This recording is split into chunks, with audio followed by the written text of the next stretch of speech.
I've mentioned before on here that I don't buy snack or convenience foods for my kids. And when I say that, I always get asked, well, then what do you buy or what do you give them when they're hungry in the middle of the day? And here's something I've been doing that has worked really great. So this is our breakfast that I made. These are actually pumpkin muffins, and I just put them in a sheet pan. So we call them cake muffins or muffin cakes. Anyway, it's a lot easier that way. You don't have to clean out the muffin tins, and it cooks faster. So I just doubled the recipe when I was making for the breakfast. And that way when the kids are hungry, they just come and grab some of these leftover muffins. They're whole grain, there's pumpkin puree in them, so there's a vegetable serving, and they're really delicious. So that's a really easy tip for you if you want to provide a snack that's homemade during the day that is something you've already made up. So if you are interested in this pumpkin muffin recipe, they are on my blog. How cute is this? My kids have just been clipping flowers outside for our centerpieces, and I just think it's so beautiful. These are some irises that my daughter planted last year, and these are like a flax variety. They're a wildflower that grows around here. They're so pretty. They drop these little petals, and I think it's very lovely.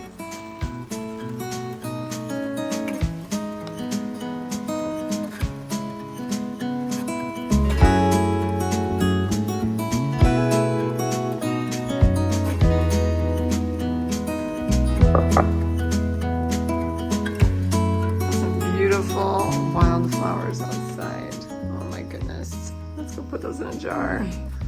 Look, that's yarrow. These are the flax. I don't know what these are. Where'd you find those? Just my dad's daffodils. Oh, they're so pretty. Let's go jar them up.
Discovered some beautiful yarrow, however you say it, on my property. So many benefits of this. I can't wait to harvest it and make some creations.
here's what I got of dandelions. We definitely missed the pink time, but I think I have enough blossoms and plenty of roots to get a good amount preserved. So for the yarrow, I've actually read a lot that you shouldn't wash it. I think these blossoms are just super fragile. So washing's not a great idea if you can avoid it. Plus a lot of the essential oil is in those little petals. So I've read the better method is to just lay them out to dry and let the little critters hopefully crawl out. And then I'll get them in my herb dryer thing that I'll show you. But right now I've just got this yarrow kind of laid out here. I'll let it dry a little bit before I start making things for it.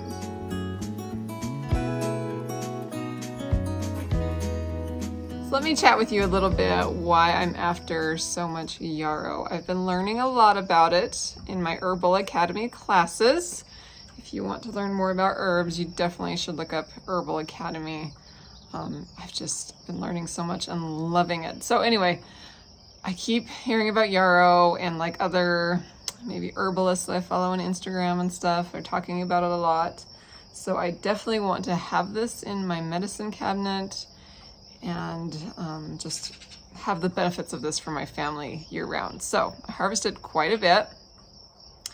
And when we harvested, we cut the stem but left a few like nodes of where the leaves are. That way I think it should grow back. But when we harvested, we made sure to not grab too many of them that were in one little spot. So we kind of spread out a lot and then left a lot just so that they can reseed and keep growing. Anyway, I'm after the blossoms and these feathery little leaves. So here's what I'm learning, and I'm actually going to compile a blog post so I can check my information, give you resources. So definitely if you want to learn more, check my blog post. I'm going to go into a lot more detail there, but here's what I've read about them that has like got me like so obsessed with getting them this year. So the leaves, you can do this fresh or dried, but the leaves are really good at like stopping wounds from bleeding, like an open wound. If you have a leaf that you can make into a poultice and put over an open wound, it should stop the bleeding. And so what I plan to do is get all these beautiful feathery little leaves off, dry them, and then you can grind them up into a powder. So that way all year long, if we have a wound, I can get that powder and put it onto the wound and hopefully stop it from bleeding. So that sounds really intriguing, and I definitely want to give that a try. Then I will just keep some of the leaves whole and not grind up to in powder, and the blossoms for just herbal teas throughout the year, because there's a lot of benefits. The main ones that like really piqued my interest are that it's great for UTIs because it acts as a diuretic and an antiviral and antibacterial, so it can help you like flush things out faster. So I want to have plenty of it for herbal teas. And one of the biggest things that people use it for is for fevers. So when you have a fever, or when you have a flu and you're fevering, that's actually your body working overtime to try to get rid of the virus that's in it. Well, yarrow actually makes you fever a little more. So it makes you kind of push through that fever. It like is supportive of the fever, and then you get better faster and you get over the fever faster. So you'll find yarrow in a lot of like tinctures that are supportive for fevers. So I want to have enough for herbal tea for fevers and cold and flu season. And then I am going to try to make a tincture. So I need to go and get some alcohol. I've read that's the best menstruum for this because it extracts more of the properties that we want. So I need to go and get some of that, and then I'll tincture some of the fresh herb, but then I want to keep it dried as well for the same reasons. So drying, tincturing, and then I also am going to make a salve, kind of like I did my dandelion salve. So I'll dry them and then put them in almond oil to let it infuse for like 2 months. And then you strain out, have the oil that has this infused into it, and then you make like a balm or a salve. And then you can put that on wounds, acne, bruises, scars. Anyway, there's like so many benefits of yarrow that I'm really excited about to just have this in my home. So that's why I foraged. Oh, and if you want to see how I'm doing all this, please follow along on my blog. It may not all be out by the time I share this video, but I am going to make a blog post for each of these things that I'm making out of yarrow, so that way I have a reference and you have a reference. So of course some of these will take time, like the tincture and the balms are going to take time, but if you have yarrow growing right now in your area, get it harvested, get it drying, and then follow me along on my blog and we'll make stuff. So anyway, you can check the description and I will link to where you can sign up for my newsletter so that you know when all this content comes out.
Dandelions that we harvested, I didn't pick very much, but these blossoms I am letting soak to get the bugs and dirt out, and I like to run it through a salad spinner before I hang them to dry. So this is my herb dryer that I use when it's really warm outside. I love it because it's tiered, so I can do a lot of different herbs at the same time. And then it stays under here under my porch, so there's not direct sun hitting it, but lots of airflow. They dry really quick. I will link to this knitted herb dryer for you, but I already harvested a ton of the dandelion blossoms earlier in the spring when they were abundant. And I'm making my dandelion salve. I will never go without that. It works so good for like headaches, eye tension. You just put it up here and it helps so much. It's like faster than ibuprofen. Any kind of blemish or scar, it does really well to like heal it. Anyway, love my dandelion salve. I do have that recipe on my blog and a YouTube video all about it. Here is all the dandelion root that we harvested, and I'm thinking, I cannot believe I consumed this. It looks so gross. But these are actually kind of hard to clean. I'm gonna spray them off outside really well, and then take them in and scrub them with a brush in the sink.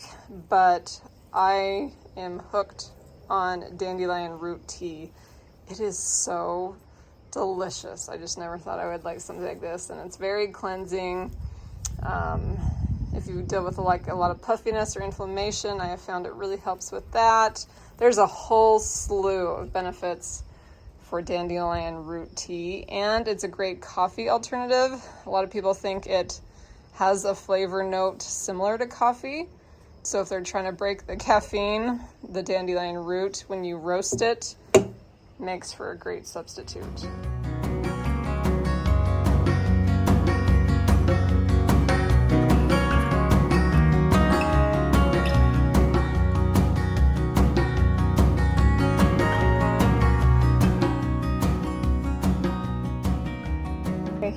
are all scrubbed. As good as I can get them anyway.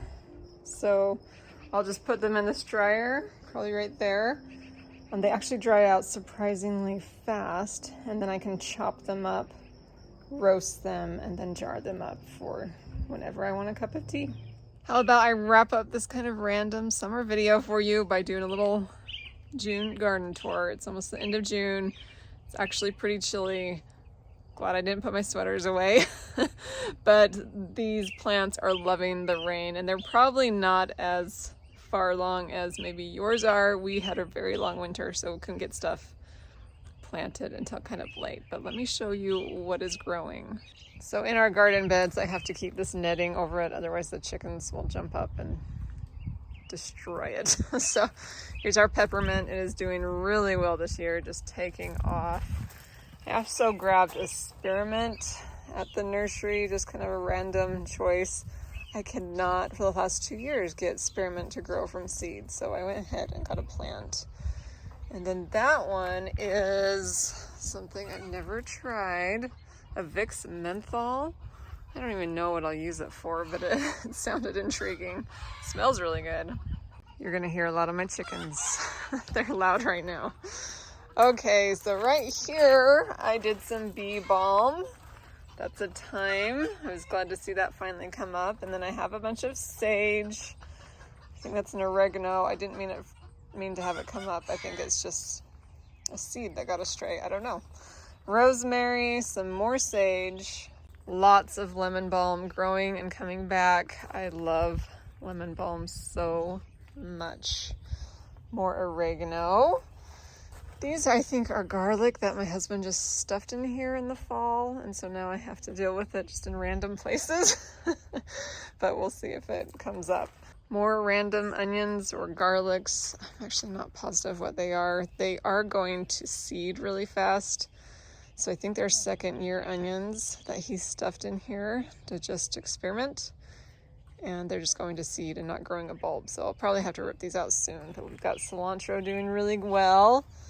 I put a stevia in there, some chives. I'm not sure what that is. Another stray plant that I'll just let grow and see what happens.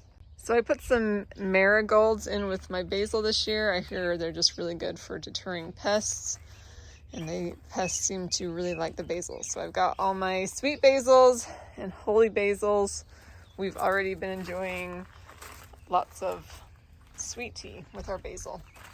And then our lettuce is doing great. It is loving this cooler spring weather. I've actually got more growing here. I put more in as seed because the cool weather just seems to be coming. So we'll just keep planting until they bolt and go to seed. But tons of lettuce. It's been so nice to just come out here and clip it for dinner. Then I put some plants in some of just these pots. Those are some stalks. I'm really glad they're doing well. Calendulas are starting to bloom. At least these ones are. This catnip is really taking off. Super excited about that. More calendulas and this little catnip. So Kevin's garden is doing great too. He's trying a lot of new methods like planting potatoes in hay. Lots of cool stuff coming up. Love this time of year. It just feels so beautiful and alive and fresh. So we're really enjoying the summer. But I'll give you a more detailed tour once these are a little more established. But hope you enjoyed this video and I hope you're enjoying your summer. And I will be back to share more inspiration for the keeper of the home.